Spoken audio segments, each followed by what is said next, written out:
Le concept de pitié chez Jean-Jacques Rousseau. Bienvenue dans notre exploration du concept de pitié chez Rousseau, une idée centrale dans sa pensée philosophique, notamment morale et politique.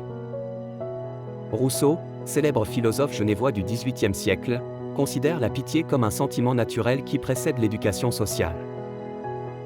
Selon lui, la pitié est un instinct naturel qui pousse l'homme à intervenir lorsqu'il voit son semblable souffrir, l'empêchant ainsi de rester froid, indifférent. Il avance que cette émotion constitue la racine du principe fondamental de « ne pas nuire », crucial pour maintenir la coexistence harmonieuse dans l'état de nature.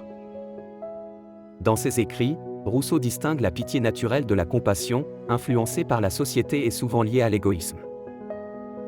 Cette distinction souligne que la vraie pitié est désintéressée et spontanée, contrairement à des formes plus calculées d'empathie. Selon Rousseau, lorsque les sociétés se développent, en instituant un droit de propriété par exemple, à l'origine des hiérarchies sociales, la pitié naturelle diminue, érodée par l'individualisme et la compétition. La société, telle qu'elle s'est historiquement constituée, altère ainsi la pitié naturelle par l'égocentrisme et l'hypocrisie, démontrant une critique de l'évolution sociale.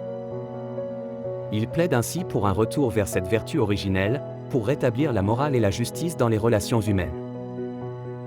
La conception de la pitié chez Rousseau offre un éclairage précieux sur la nature humaine et les bases de la morale.